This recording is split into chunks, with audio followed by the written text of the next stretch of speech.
शांति। 15 मई 2026 आज की साकार मुरली रंगीन बड़े बड़े अक्षरों में पढ़ें, सुने और गहराई से मंथन करें। हम प्रतिदिन प्रातः 4 बजे, 6 बजे, शाम को 4 बजे, 8 बजे 4 बार मुरली मंथन करते हैं। आप सभी भी इस मुरली मंथन में साथी व सहयोगी बन सकते हैं, जिसके लिए इसी वीडियो के डिस्क्रिप्शन बॉक्स में गूगल मीट का लिंक दिया हुआ है, जिसके द्वारा आप जुड़ सकते हैं चारों समय जब भी सुविधा हो। और यदि आपको वहां से जुड़ने में कठिनाई हो रही है तो सामने जो आप वीडियो देख रहे हैं उसमें नीचे चलती हुई लाइन में www.brahmakumaris.bk ओम शांति लिखा हुआ दिखाई दे रहा है। सेम आपने यही brahmakumaris.bk Om Shanti .com Google में लिखना है तो आपके सामने वेबसाइट खुलेगी और उसमें अब आपको मुरली का प्रश्न उत्तर का जो फॉर्म है वो भी आपको वहीं मिलेगा, गूगल मीट का लिंक भी आपको वहीं मिलेगा। और आप यदि YouTube पर जो भी वीडियोस हैं अभी जैसे ही डलती हैं तुरंत वही आपको सामने दिखाई देंगी, वो भी आपको वहीं मिलेगा। सारा रास्ता अब सिमट कर एक ही जगह पर हो गया है। आप जुड़ने के लिए www.brahmakumaris.bk गूगल में लिखेंगे, वेबसाइट खुलेगी और जिसमें आप अपना सब कुछ प्राप्त कर सकते हैं, जिसमें 5000 से भी ज्यादा जो वीडियो रोज बनते जा रहे हैं वो जुड़ते जा रहे हैं। सभी वीडियोस, दोनों चैनल्स, वेबसाइट, सारा कुछ, इवन जो अभी हमने बुक्स अपलोड की हैं वो भी बुक्स आपको वहीं पर मिलेंगी। ऊपर से आप देखना शुरू करेंगे तो आपको अपना जो भी देखना हो वो देख सकते हैं। सबसे ऊपर आपको मुरली मिलेगी, आप PDF, HTML जैसे भी मुरली चाहते हो वहाँ ऑडियो भी डाउनलोड कर सकते हैं। ऑडियो का भी ऊपर ऑप्शन दिया हुआ है और वहीं पर तीनों ऑप्शन एक ही मुरली में दिए हुए हैं, वहां से आप जैसे भी लेना चाहें ले सकते हैं। और मैं समझता हूं कि आपको बहुत सहज रहेगा। मुरली का भी टाइम वहां पर दिया हुआ है, आप वहां पर उसको क्लिक करेंगे, बस वहां तो आपने सिर्फ क्लिक करना है और क्लिक करते ही आप जुड़ जाएंगे। गूगल मीट से का लिंक अपने आप ही खुलेगा और आप जुड़ते चले जाएंगे। वहां से कुछ भी करने की जरूरत नहीं है, आप सिर्फ brahmakumaris.bk ओम शांति लिखेंगे, वेबसाइट खुलेगी और आप जिसको खोलना चाहें, जो चीज लेना चाहें, जिस प्रकार से सेवा करना चाहें, वहां राजयोग शिविर के भी वीडियोस आपको दिखाई देंगे। और जिनको कोर्स कराना चाहें उनको कोर्स के वीडियो भेजें, जिनके प्रश्नों के उत्तर देना चाहें उनके प्रश्नों के उत्तर देने के लिए वहां से पहले आप खुद देखिए।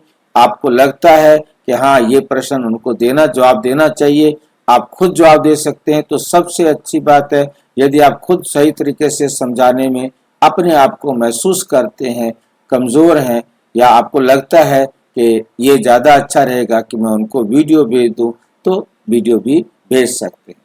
वहां से कुछ भी आप भेज सकते हैं डायरेक्ट। उसके ऊपर राइट क्लिक करेंगे तो राइट क्लिक करने के बाद कॉपी लिंक वहां पर आएगा, वहां से लिंक को कॉपी करना है, वो लिंक आपने उसके पास पोस्ट कर देना है, पेस्ट कर देना है, जिसको भी भेजना चाहते हैं वीडियो उसके पास चली जाएगी। कुछ भी भेजना है राइट क्लिक करेंगे, उसमें बहुत सारे ऑप्शन आएंगे। एक ऑप्शन है कॉपी लिंक, लिंक जो है ना कॉपी लिंक आएगा, बस आपने कॉपी लिंक को क्लिक करना है।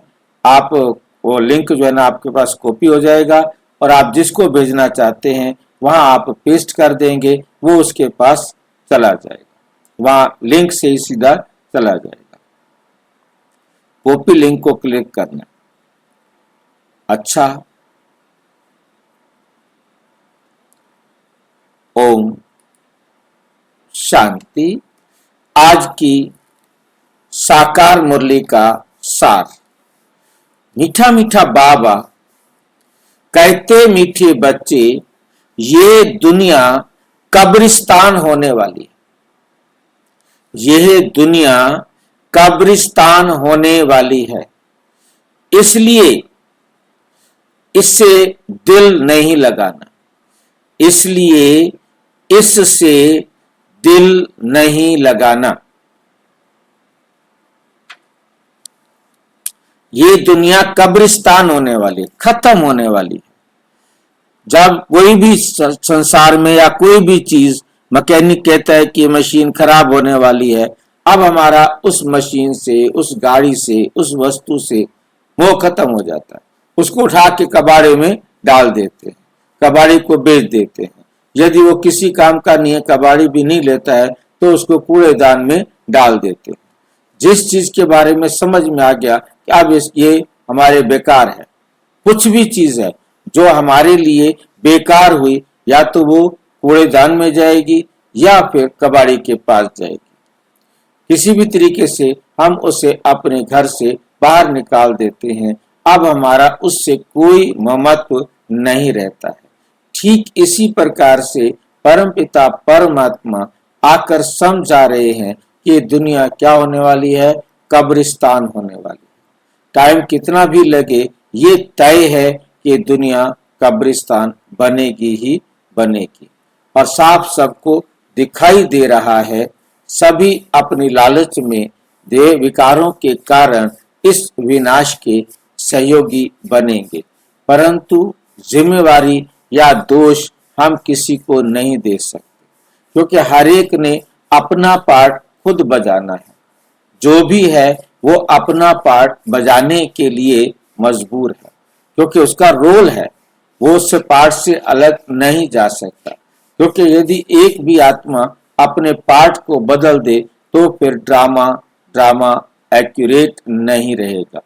क्योंकि ड्रामा ने एक्यूरेट चलना है, उसकी एक्यूरेसी हमें उन चीजों के होने से बिल्कुल भी बेमुख नहीं करती जो हमें पसंद नहीं। दुनिया वाले कहते हैं शुभ शुभ बोलो, शुभ शुभ बोले या ना बोले, हम सोचे या ना सोचे, वो तो जो कुछ होना है वो ड्रामा अनुसार एक्यूरेट होना है। इसलिए अब हमें समझ में आ गया है कि अब ये दुनिया कब्रिस्तान होने वाली है। अब इस संसार की किसी भी चीज के किसी भी समय खत्म होने को जरा भी महसूस करने की, सोचने की जरूरत नहीं।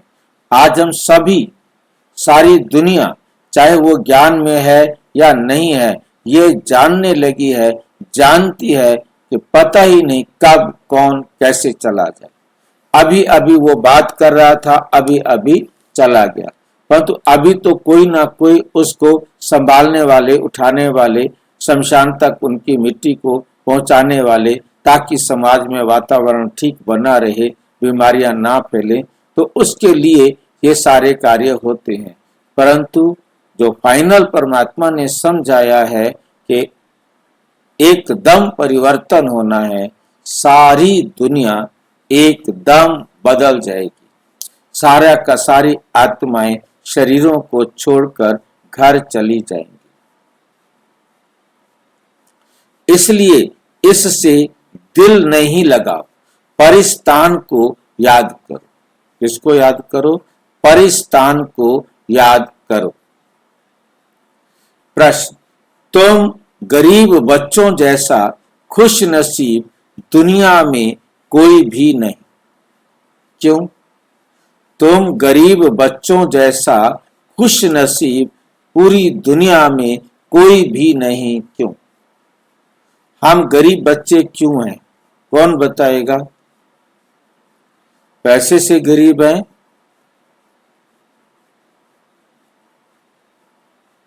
कैसे गरीब हैं?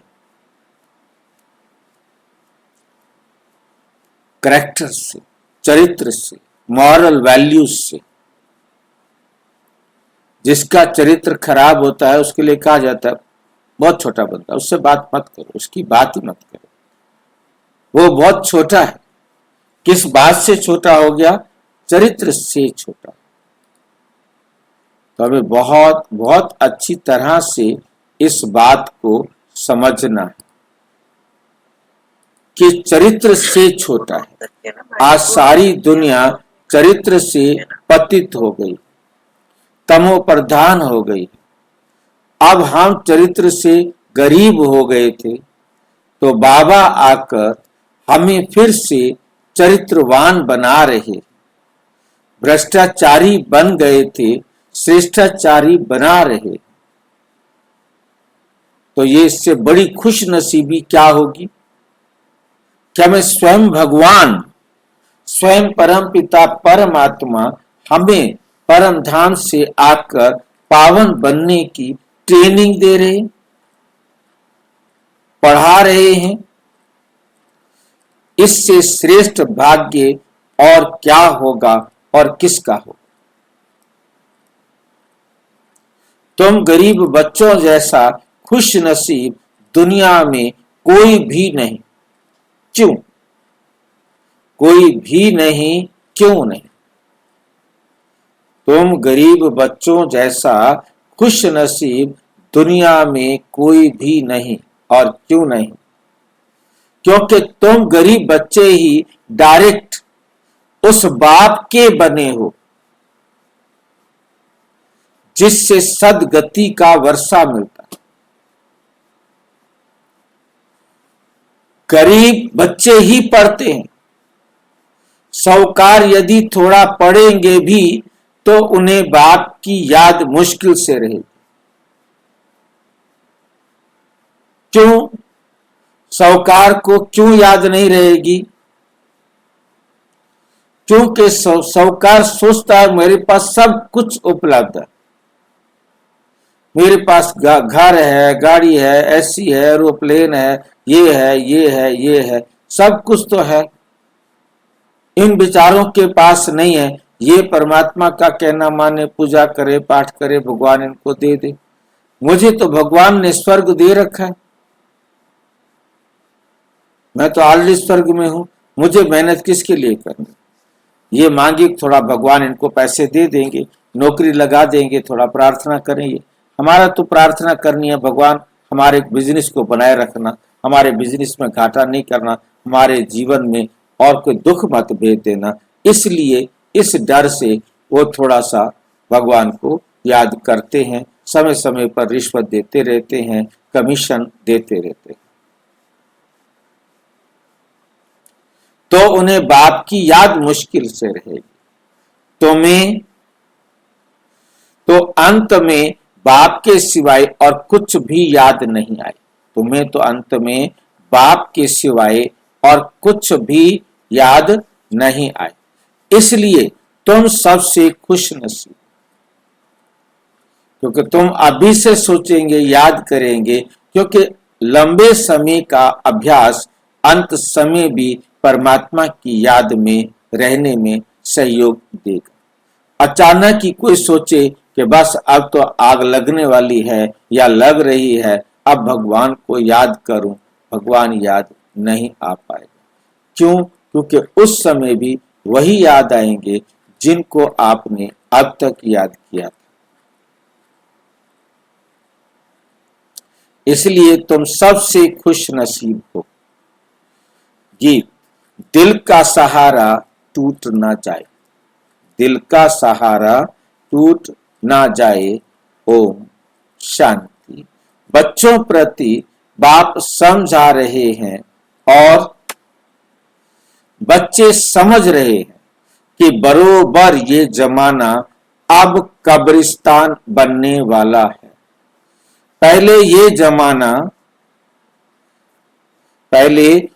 जमाना परिस्तान था, अब पुराना हो गया है, इसलिए इनको कब्रिस्तान कहते हैं। सबको कब्र दाखिल होना है। पुरानी चीज कब्र दाखिल होती है। जो पुरानी चीज होती है, कोई भी हो, कब्र दाखिल होना, कूड़ा है तो हमने कूड़ेदान में डाल दिया, अब कूड़ेदान में गया है तो वो भी जाएगा, तो कब्र दाखिल हो जाएगा, क्योंकि उसे शहर के बाहर कहीं ना कहीं निपटान किया जाएगा। अब वेस्ट को आखिर गांव से बाहर, शहर से बाहर ही फेंका जाएगा ना, उसे ठीक प्रकार से कैसे तरतीब से यूज करना है वो एक अलग बात है। पुरानी चीज कब्र दाखिल होती है, अर्थात मिट्टी में मिल जाती है। ये भी सिर्फ तुम बच्चे ही जानते हो, दुनिया नहीं जानती। कुछ विलायत वालों को मालूम होता है कि कब्र दाखिल, विलायत वालों को मालूम होता है कि कब्र दाखिल होने का समय दिखता है। तुम बच्चे भी जानते हो कि परिस्थान स्थापन करने वाला हमारा बाप है। परिस्थान स्थापन करने वाला हमारा बाबा फिर से आया हुआ है। बच्चे ये भी समझते हैं अगर इस कब्रिस्तान से दिल लगाई तो फायदा होगा कि घाटा होगा। नेचुरल घाटा पड़ जाएगा। अभी तुम बेहद के बाप से बेहद सुख का वर्षा ले रहे हो, सो भी कल्प पहले माफिक, कल्प पहले मुआफिक। ये तुम बच्चों की बुद्धि में हर कदम रहना चाहिए। तो यही मन मना भाव है, तो यही मन मना भाव है। बाप की याद में रहने से ही परिस्तानी बनेंगे। बाप की याद में रहने से ही परिस्तानी बनेंगे। भारत परिस्तान था और खंड परिस्तान नहीं बनते, और स्थान परिस्तान नहीं बनते हैं। ये है माया रावण का पांव। ये थोड़ा समय चलने वाला है। ये है झूठा शो, झूठी माया, झूठी काया, झूठा ये संसार। ये पिछाड़ी का भवका है। इनको देखकर समझते हैं स्वर्ग तो अभी है, पहले नरक था। बड़े बड़े मकान बनाते रहते हैं। ये 100 वर्ष का शो है। टेलीफोन, बिजली, एरोप्लेन आदि ये सब 100 वर्ष के अंदर बनते हैं। कितना शो है, इसलिए समझते हैं स्वर्ग तो अभी है, स्वर्ग तो अभी है। दिल्ली पुरानी क्या थी?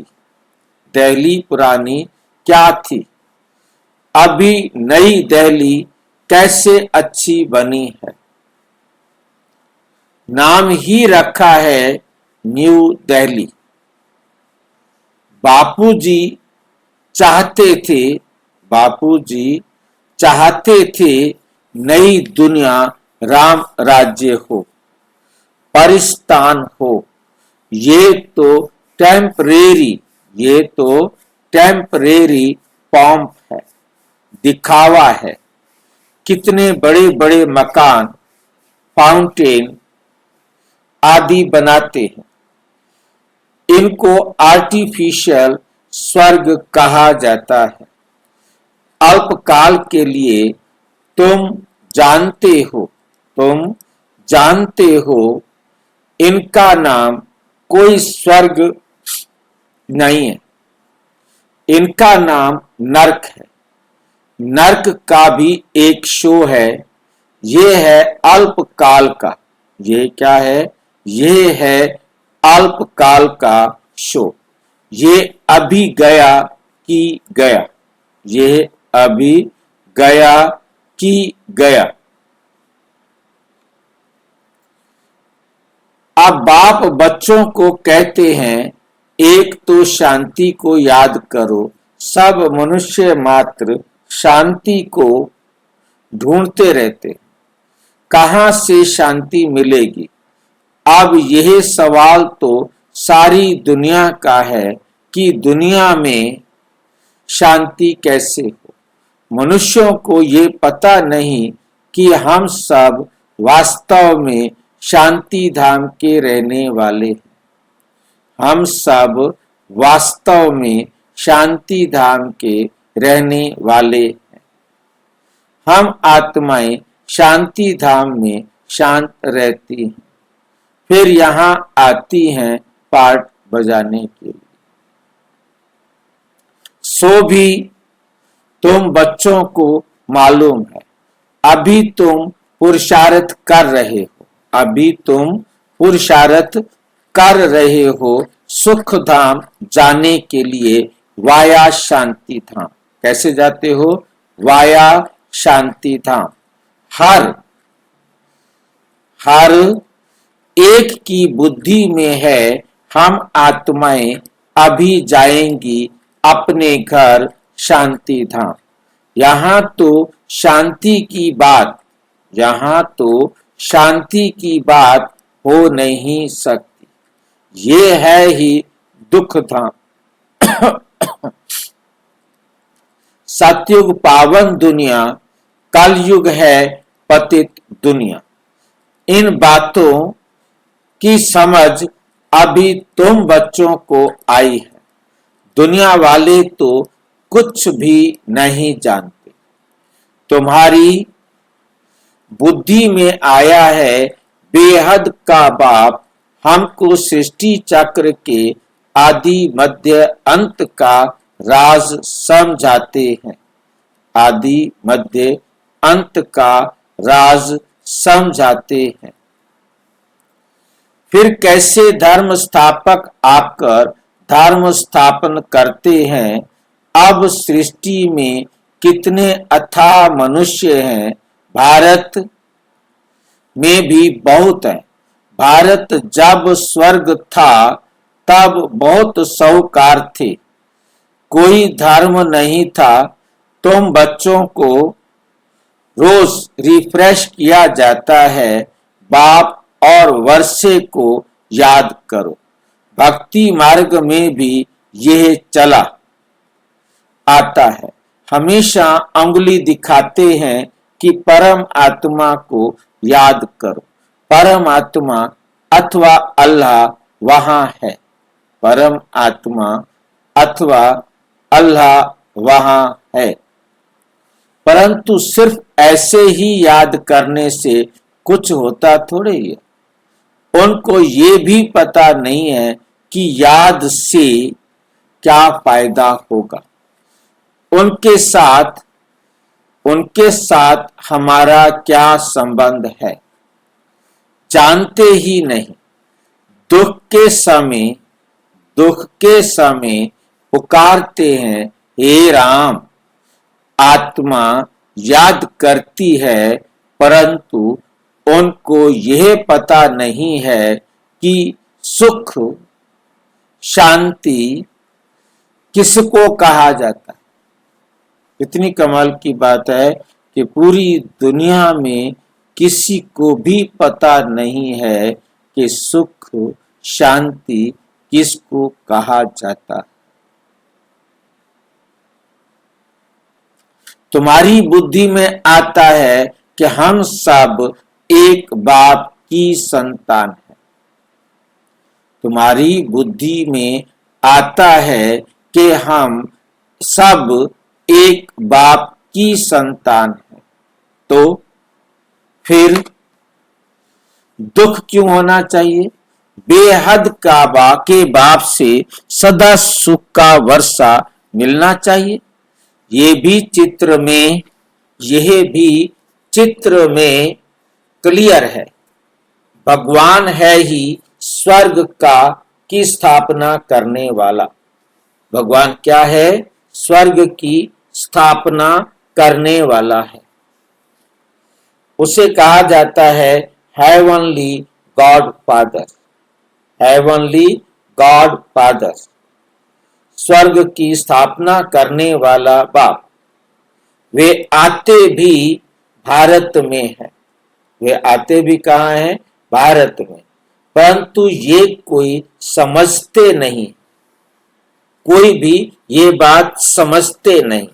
देवी देवता धर्म की स्थापना जरूर संगम पर, देवी देवता धर्म की स्थापना जरूर संगम पर ही होगी।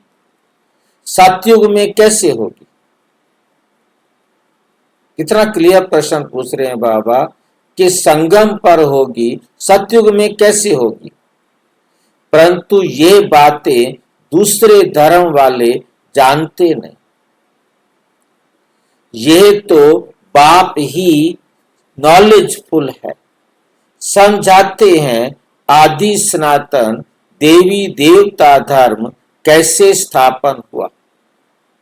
सतयुग की आयु लाखों वर्ष कहने से बहुत दूर कर देते हैं। तुम बच्चों को चित्रों पर ही समझाना है। भारत में इन लक्ष्मी नारायण का राज्य था। इन्होंने कैसे कब ये राज्य पाया ये नहीं जानते, सिर्फ कहते हैं सतयुग के मालिक थे। उनके आगे जाकर भीख मांगते तो अल्पकाल के लिए कुछ ना कुछ मिल जाता है।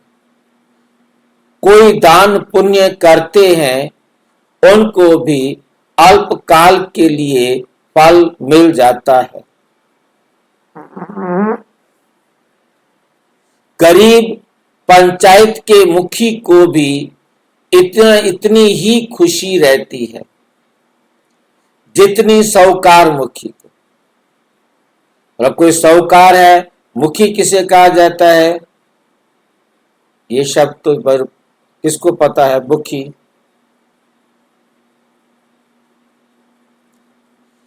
मुखी किसे कहा जाता है? किसको पता है?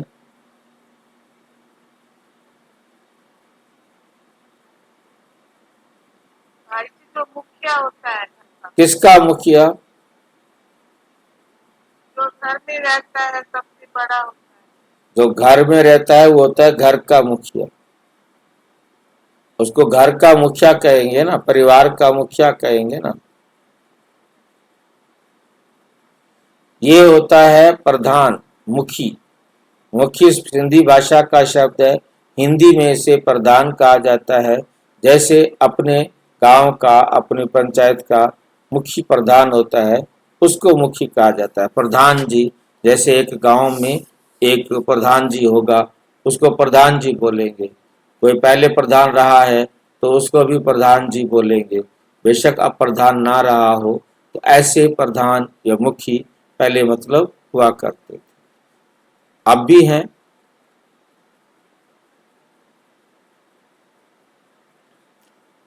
तो गरीब भी अपने को सुखी समझते हैं। मतलब प्रधान चाहे वो गरीब हो चाहे वो अमीर हो, परंतु दोनों सुखी समझते हैं। बॉम्बे में देखो गरीब लोग कैसे स्थानों पर रहते, मतलब गरीब उनको जो आप समझ सकते हैं, सभी जानते हैं कि हर एक उसमें गरीब लोगों की कॉलोनियां होती हैं, परंतु बॉम्बे में भी बहुत गरीब पर समुद्र के किनारे ऐसे गंद, इतना गंद, और वहां उन्होंने ऐसी झोपड़ियां बना के रखी हुई हैं, उन झोपड़ियों में रहते। मैं रेलवे स्टेशन से बाहर निकला तो सामने, बिल्कुल एकदम सामने ही निकलने के बाद सड़क के दूसरी तरफ मैंने देखा एकदम झोपड़ियां झोपड़ियां, गंद ही गंद। और बीच बीच में कहीं जाकर के समुद्र के किनारे जाकर देखा तो इतनी मंजिली बिल्डिंगें बन रही है, और वहां इतनी मंजिली बिल्डिंगों के इधर पहले एकदम एक साइड में सारी झोपड़ियां झोपड़ियां झोपड़ियां झोपड़ियां। अब गरीब कैसे रह रहे हैं वो उनका हाल आप समझ सकते हैं, क्योंकि मैं तो अपने आसपास की झोपड़ियां देख सकता हूँ, वो कितनी दूर तक है या नहीं है वो मैं नहीं बता सकता, क्योंकि मैं तो सिर्फ उस रास्ते से गुजरा तो मुझे वो सीन याद आ रहा है कि एकदम इतनी झोपड़ियों में रहना आज के टाइम में उनका भी भाग्य है, पार्ट है। परंतु वो भी यदि आप ध्यान से देखें तो वो अपने आप में खुश होते हैं, उनको कोई शिकायत नहीं होती। शिकायत करेंगे भी तो क्या होगा, क्योंकि वो अपने साथ समझौता कर लेते हैं। हम वो इतने में खुश हो जाते हैं कि हमें झोपड़ी तो है, हम झोपड़ी में सो तो रहे हैं, आराम से मतलब रह रहे हैं, जैसा भी है वो सड़क के किनारे भी रहकर अपने आप को आराम से समझते हैं। ठीक है, खाया पिया कमाया जो भी काम करते होंगे और रहे। तो बॉम्बे में देखो गरीब लोग कैसे कैसे स्थानों पर रहते हैं। तुम बच्चे अभी समझते हो, बाल करोड़पति हैं परंतु कितने दुखी हैं। बाल करोड़पति हैं परंतु कितने दुखी हैं। अभी तुम कहेंगे हमारे जैसा खुश नसीब कोई नहीं, हम डायरेक्ट बाप के बने हैं, डायरेक्ट सारे संसार के पिता परमात्मा के बच्चे बने हैं, जिससे सदगति का वर्षा मिलता है। बड़े बड़े आदमी कभी भी ऊंच पद पा ना सके। जो गरीब हैं वह साहूकार बन जाते हैं। पढ़ते तुम हो, वे तो अनपढ़ है, करके थोड़ा पढ़ेंगे भी तो भी बाप की याद में रह नहीं सकते। पढ़ेंगे परंतु याद में नहीं रह सकते। अंत में तुमको सिवाय बाप के और कुछ भी याद नहीं रहना है, क्योंकि अभी से हमारा अभ्यास होगा तो अंत में हमें बाबा की याद रहेगी। यदि अभी उसका अभ्यास नहीं है तो अंत में बाबा याद आने वाला नहीं। जानते हो ये सब कब्रिस्तान होना है, बुद्धि में रहना चाहिए। ये जो हम धंधा आदि करते हैं थोड़े समय के लिए, कितने समय के लिए? थोड़े समय के लिए। धनवान लोग धर्मशालाएं आदि बनाते हैं, वे कोई धंधे के लिए नहीं बनाते, मतलब वो तो सिर्फ पूरी सेवा के लिए बनाते हैं कि कहां कहां से तीर्थ यात्री धार्मिक स्थान पर आएंगे। अब उनको यहाँ रहने की जगह तो चाहिए, कम से कम उनको रहेगा। वो तीर्थ यात्रा करने आए हैं तो उनको यहाँ सुविधा मिलेगी, तो उनको सुख मिलेगा, तो उनके द्वारा हमें भी कोई पुण्य प्राप्त होगा। कि जो भगवान का दर्शन करने आए या तीर्थ यात्रा पर तीर्थ आए तो अच्छा समझ कर आए हैं, तो वो उनको जो पुण्य मिलेगा उसमें से कुछ ना कुछ हमें भी पुण्य मिल जाएगा। इसलिए कावड़ उठा के ले जाने वाले अभी मैं कुछ सालों से देख रहा हूँ इतना बढ़ गया है, और रास्ते में कितनी जगहों पर उनको फल खाना रेस्ट करने के लिए और सामान आदि जो भी है सुविधाएं प्रदान करते हैं, और उनको कोई भी दिक्कत महसूस नहीं होती। उनके लिए सारी सुविधाएं, रेस्ट करने का स्थान देना, उनके लिए कावड़ रखने का स्थान देना, खाने पीने की सुविधाएं देना, किसी प्रकार की उनको दवा की जरूरत है तो उनको दवा देना, फर्स्ट एड देना, मतलब कितने सब मालिश करना। थक कर आ रहे हैं और क्योंकि कभी जाते नहीं, इतना चलते नहीं, अब उनको लगातार एक साथ चलना पड़ रहा है, तो मालिश करने वाले भी बैठे होते हैं, वो उनकी मालिश भी करते हैं। ऐसा सब उसी तरीके से भी कि हम इस प्रकार से वो पुण्य मिल जाएगा जो भगवान के कार्य में तीर्थ यात्रा पर गए हैं, तो उनका भी हमने कल्याण, उनको सहयोग दिया, तो उनके सहयोग से हमको फल मिल जाएगा। सभी को अपना अपना स्वार्थ, अपना अपना लालच दिखाई देता है। वे कोई धंधे के लिए नहीं बनाते, वो धर्मशालाएं कोई पैसा कमाने के लिए नहीं बनाते हैं। जहाँ तीर्थ वहाँ धर्मशालाएं नहीं हो तो कहाँ रहे। इसलिए साहूकार लोग धर्मशालाएं बनाते हैं। ऐसे नहीं कि व्यापारी लोग आकर वहां रहें और व्यापार करें। धर्मशाला तीर्थ स्थानों पर बनाई जाती है। अब तुम्हारा सेंटर बड़े से बड़ा तीर्थ है, तुम्हारे सेंटर्स जहां जहां हैं वे बड़े से बड़े तीर्थ हैं। जहां से मनुष्य को सुख शांति मिलती है। तुम्हारी ये गीता पाठशाला बड़ी है, ये सोर्स ऑफ इनकम है। ये पाठशाला क्या है? तुम्हारा सोर्स ऑफ इनकम है। इससे तुम्हारी बहुत आमदनी होती है। तुम बच्चों के लिए ये भी धर्मशाला है, बड़े से बड़ा तीर्थ है। तुम बेहद के बाप से बेहद का वर्षा लेते हो। इस जैसा बड़े से बड़ा तीर्थ कोई होता नहीं। इस जैसा बड़े से बड़ा तीर्थ कोई होता नहीं है।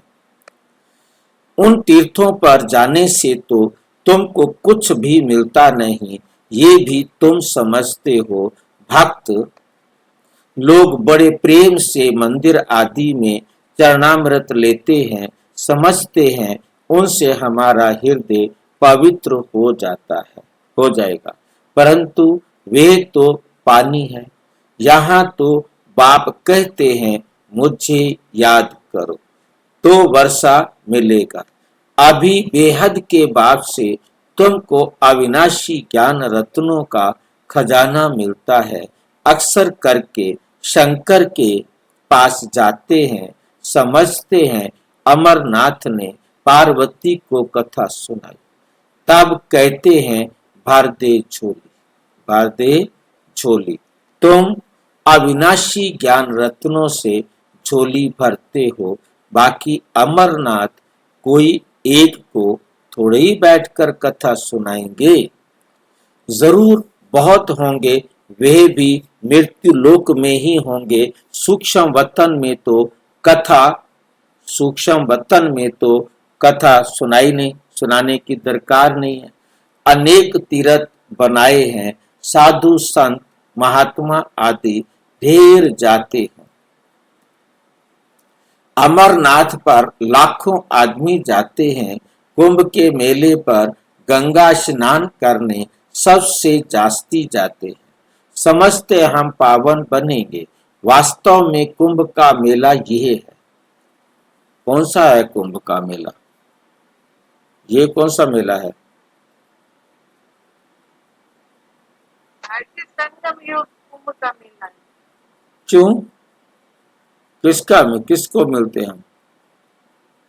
यहाँ आत्माएं पवित्र बनती है। यहाँ आत्माओं और परमात्मा का मिलन है। ज्ञान सागर बाप और ज्ञान नदियों का मिलन है। इसलिए असली कुंभ इसे कहा जाता है।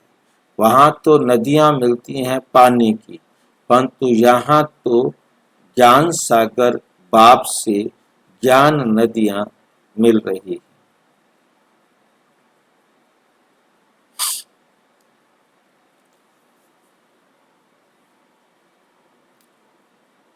समझते हैं हम पावन बनेंगे। वास्तव में कुंभ का मेला यह है। वे मेले तो जन्म जन्मांतर करते आए, परंतु बाप कहते हैं इससे वापस अपने घर कोई भी जा नहीं सकते, क्योंकि जब आत्मा पवित्र बने तब जा सके। परंतु अपवित्र होने के कारण सबके पंख टूटे हुए हैं। आत्मा के पंख मिले हैं। योग में रहने से आत्मा सबसे तीखी उड़ती है।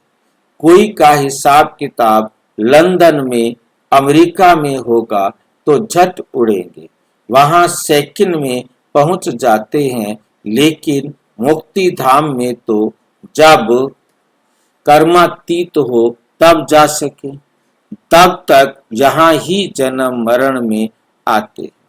जैसे ड्रामा टिक टिक हो चलता रहता है। ड्रामा क्या करता है? टिक टिक हो चलता रहता है। आत्मा भी ऐसे है, टिक हुई और ये गई। इन जैसी तीखी कोई चीज होती नहीं। ढेर की ढेर सब आत्माएं मूल वतन में जाने वाली है। आत्मा को कहां का कहां पहुंचने में देरी नहीं लगती है। मनुष्य ये बातें समझते नहीं।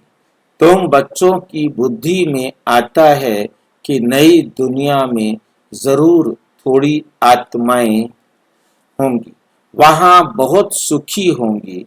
वही आत्माएं अब 84 जन्म भोग बहुत दुखी हुई है। तुमको सारे चक्र का मालूम पड़ा है। तुम्हारी बुद्धि चलती है और कोई मनुष्य मात्र की बुद्धि नहीं चलती। प्रजापिता ब्रह्मा भी गाया हुआ है, कल्प पहले भी तुम ऐसे ही ब्रह्मा कुमार ब्रह्मा कुमारी बने थे। तुम जानते हो कि हम प्रजापिता ब्रह्मा के बच्चे हैं। हमारे द्वारा बाबा स्वर्ग की स्थापना करा रहे हैं। जब नंबरवार पुरुषार्थ अनुसार लायक बन जाएंगे तो फिर पुरानी दुनिया का विनाश होगा। त्रिमूर्ति भी यहाँ ही गाया हुआ है। त्रिमूर्ति का चित्र भी रखते हैं, उसमें शिव को दिखाते नहीं। उसमें शिव को दिखाते नहीं। कहा जाता है ब्रह्मा द्वारा स्थापना कौन कराते हैं? शिव बाबा। विष्णु द्वारा पालना। तुम ब्राह्मण अभी लायक बन रहे हो। देवता बनने के लिए अभी तुम व्यापार बजा रहे हो। कल्प के बाद फिर बजाएंगे। तुम पवित्र बनते हो, कहते हो। बाबा का फरमान है, काम रूपी शत्रु को जीतो, माम एकम याद करो। बहुत सहज है। भक्ति मार्ग में तुम बच्चों ने बहुत दुख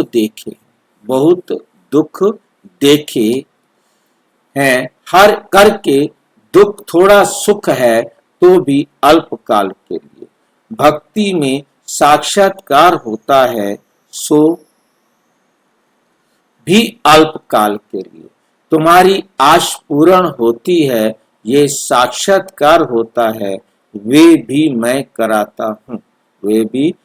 कराता हूँ। ड्रामा में नूंद है। जो पास्ट हुआ second by second drama shoot किया हुआ है। ऐसे नहीं कहते कि अब शूट हुआ, नहीं, ये तो अनादि बना बनाया ड्रामा है कि जितने भी एक्टर्स हैं सबका पार्ट अविनाशी है। मोक्ष को कोई भी नहीं पाते और किसी को भी मोक्ष नहीं मिलता है। सन्यासी लोग कहते हैं हम लीन हो जाते हैं। किस में लीन हो जाते हैं? परमात्मा में लीन हो जाते हैं।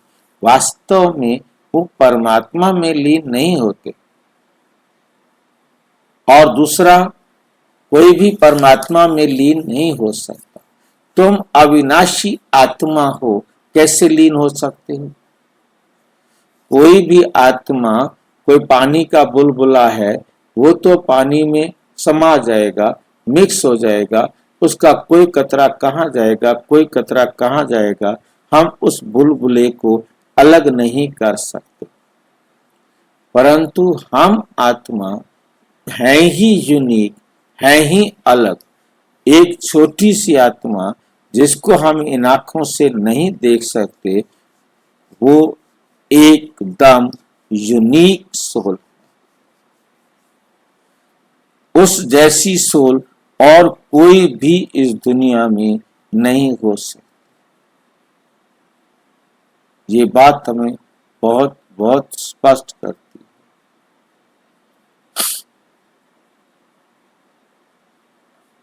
इतनी छोटी सी बिंदी में 84 जन्मों का, पूरे 5000 साल का पाठ नूंदा हुआ है। ये चक्र चलता ही रहता है। जो पहले पहले पाठ बजाने आते हैं,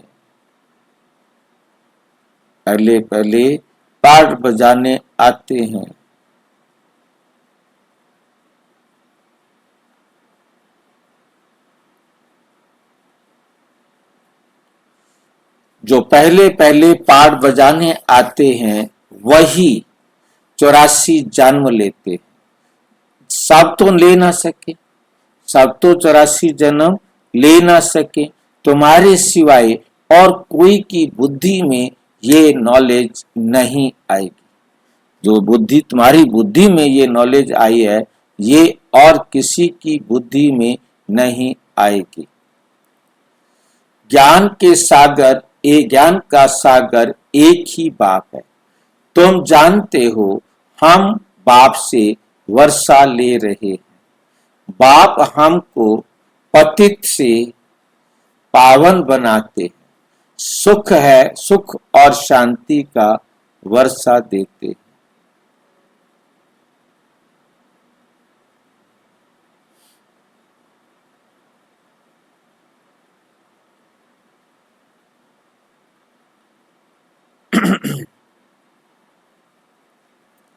सुख और शांति का वर्षा शिव बाबा ही आकर देते। सतयुग में दुख का नामो निशान नहीं होता, क्योंकि वही आत्माएं जाती हैं जो 100% प्योर है।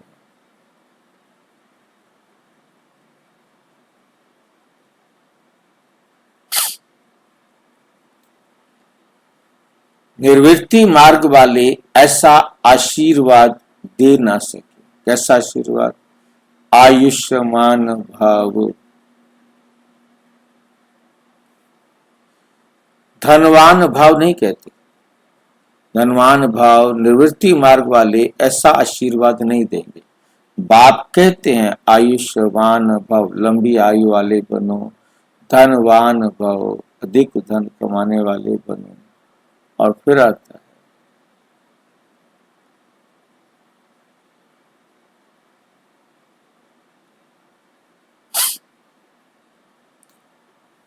तुम बच्चों को बाप से वर्षा मिल रहा है। सतयुग त्रेता है सुख धाम, फिर दुख कैसे होता है?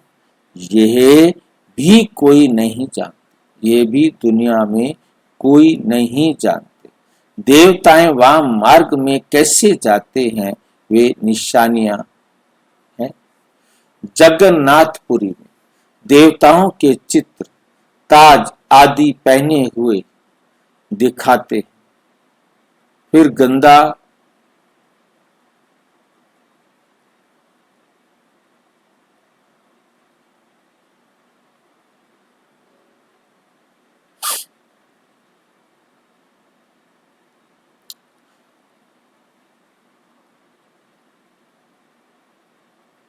मतलब क्या होता है कि जगन्नाथपुरी में देवताओं के चित्र हैं, ताज आदि पहने हुए हैं, फिर भी गंदे चित्र भी बनाए। इसलिए उनकी मूर्ति भी काली रखी है, जिससे सिद्ध होता है देवताएं वाम मार्ग में जाते हैं। द्वापर में देवताएं वाम मार्ग में जाते हैं, उल्टे रास्ते पर चल पड़ते हैं।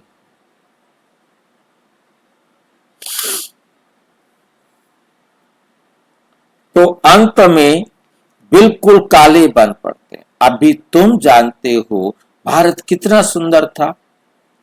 फिर तमो प्रधान बनना ही है ड्रामा प्लान अनुसार। अभी संगम पर तुमको ये नॉलेज है। बाप है नॉलेजफुल। तुम्हारा एक ही बाप, टीचर, गुरु तीनों ही है। एक ही बाप है। वो तुम्हारा बाप भी है, तुम्हारा टीचर भी है, वो तुम्हारा सतगुरु भी है।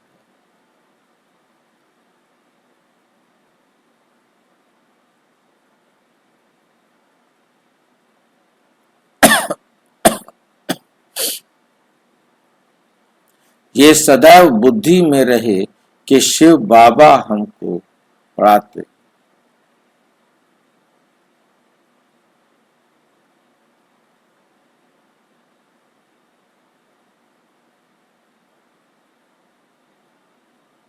बाप, टीचर, गुरु तीनों ये सदैव बुद्धि में रहे।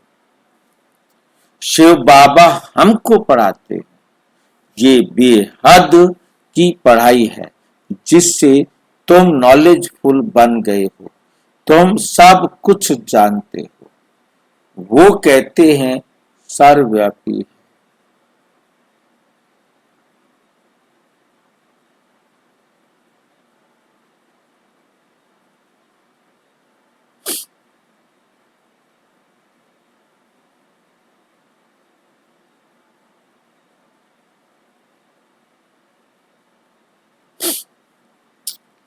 वो कहते हैं सर्वव्यापी है, परमात्मा को कहते हैं सर्वव्यापी है। तुम कहते हो वो पतित पावन है। कितना रात दिन का फर्क।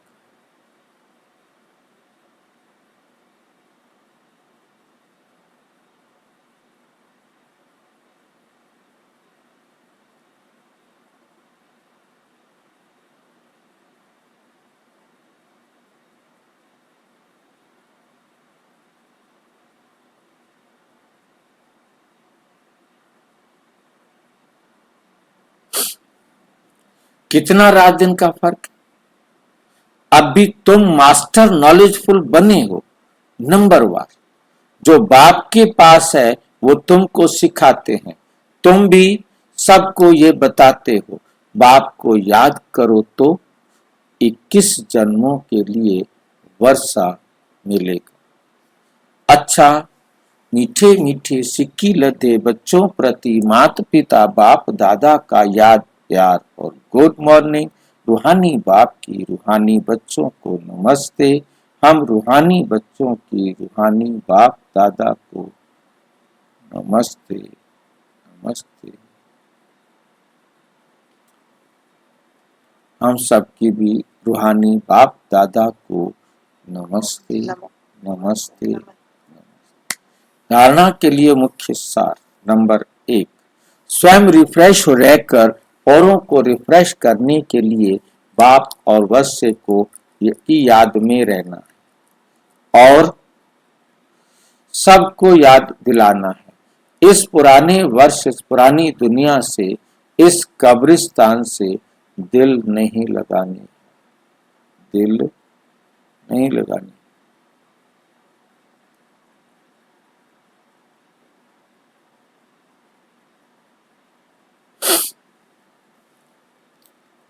शांति धाम सुख धाम को याद करना है, स्वयं को देवता बनना और बनाना।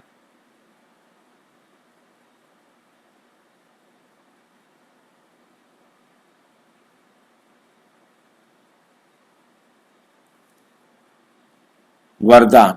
ईश्वरीय अथॉरिटी द्वारा संकल्प व बुद्धि को ऑर्डर प्रमाण चलाने वाले मास्टर सर्वशक्तिवान भव।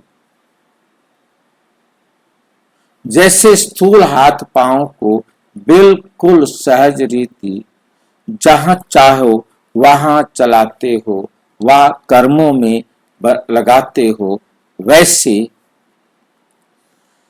संकल्प में व बुद्धि को जहां लगाने चाहो लगा सकते।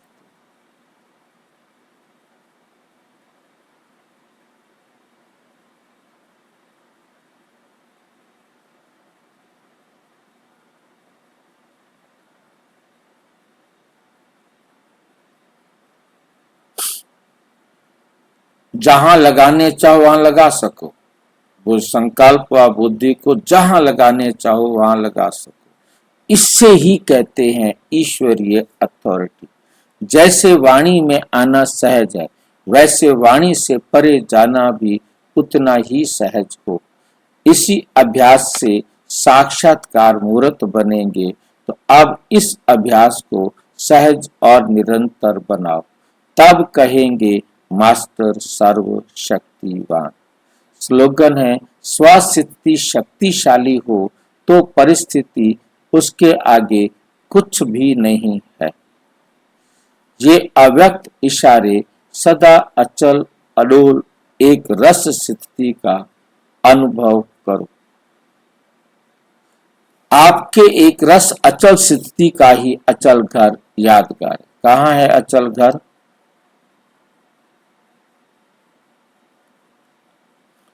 ये हमारी अचल स्थिति का यादगार है। कहाँ? मधुबन में कहाँ है? पांडव भवन है, पांडव भवन के आसपास। पांडव भवन के आसपास गए हो कभी? अचल घर गए हो? हाँ जी। नहीं है भाई, एक बार देखा है ना। तो वो अचल घर, उसके लिए यही है कि जब विनाश हुआ तो शंकर जी ने यही अंगूठा निकाल कर टच किया था।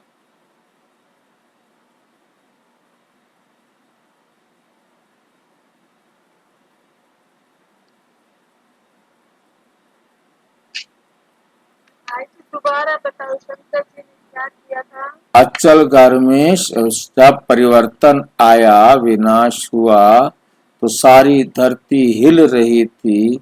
शंकर जी ने वहां अंगूठा लगाया पैर का और धरती रुक गई। तो ऐसे ही इस धरती को स्थिर करने का काम शंकर जी ने, शिव ने किया उनके हिसाब से। वो तो एक ही समझते हैं। वो शिवलिंग वहां पर रखा हुआ है, वो पैर के अंगूठे का दिखाता है साइड से। तो बाबा कहते ये वास्तव में तुम्हारा यादगार है कि तुम ज्ञान के आधार से एक रस अचल घर बन जाते हो।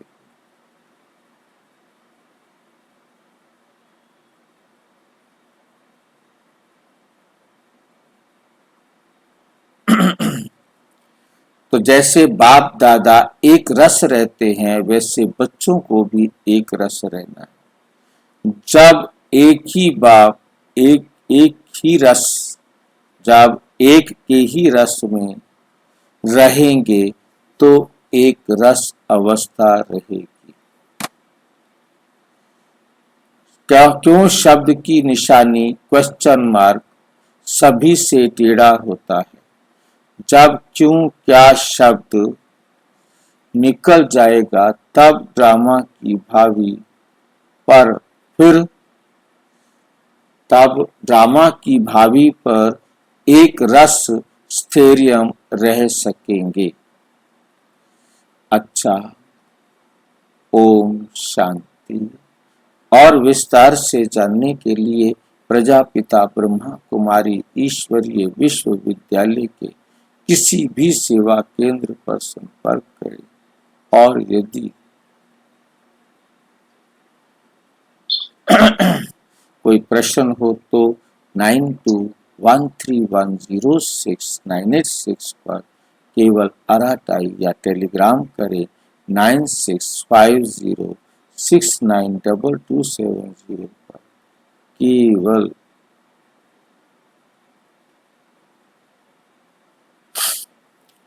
ओ